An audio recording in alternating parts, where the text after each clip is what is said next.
Hi friends, இன்றைக்கி வெள்ளிக்கிழமைங்க. சாமிக்கு பூ பறிக்க போகிறோங்க. என்னென்ன பூலாம் நாங்கள் பறிக்கிறோன்னு சொல்லிட்டு பாருங்கள். ஃபஸ்ட்டு ரெட் கலர் செம்பருத்தி பூங்க, சின்ன செம்பருத்தி பூ. இது ரோஸுங்க, பட்டன் ரோஸு, பிங்க் கலருங்க. அப்புறம் இது ஜாதி மல்லி பறிக்கலைங்க, செடியிலே இருக்கட்டும்னு விட்டுட்டேன். இது சாமந்தி பூங்க, எல்லோ கலர் சாமந்தி. எவ்வளோ அழகாக கொத்து கொத்தாக பூத்துருக்கு பாருங்கள். இது பக்கம் வந்தாலே அந்த சாமந்தி பூ வாசனை நல்லா இருக்குங்க. நாட்டு சாமந்தி பூ இது சாமிக்கு போடுறதுக்கு நல்லா இருக்குங்க. ஒரு வாரத்துக்கு இது வாடாமலே இருக்க நம்ம மாடி தோட்டத்தில் வளர்க்குறதுனால, எந்த கெமிக்கல் உரமும் இல்லாதனால இந்த பூ நல்லா பூக்குங்க. வெறும் கடலை புண்ணாக்கு கரைசல் மட்டும் தாங்க ஊற்றுவேன். இது இன்னொரு ஒத்தை அடுக்கு ரெட் கலர் செம்பருத்தி பூங்க.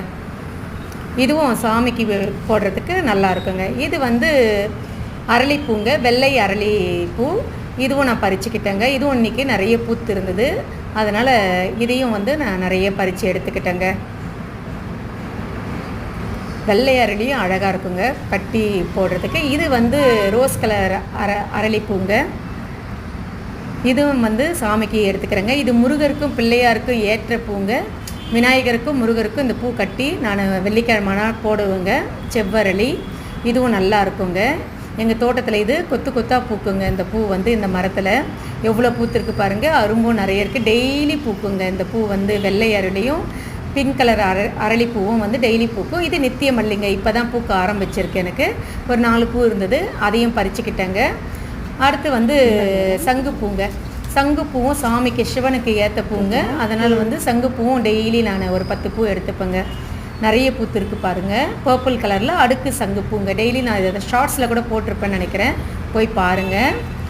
இது நிறைய பறிச்சுக்கிட்டேங்க. இந்த பூவும் இது அந்த கொடி மாதிரி வளர்க்காமல் நான் செடியாகவே வளர்க்குறேங்க. கட் பண்ணி செடி மாதிரி வளர்க்குறேங்க. ஆனால் இது கொடி வகையை சார்ந்ததுங்க. இந்த சங்குப்பூ கொடி நான் செடி மாதிரி வச்சுருக்கேன் பாருங்கள்.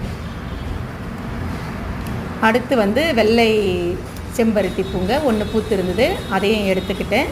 அடுத்து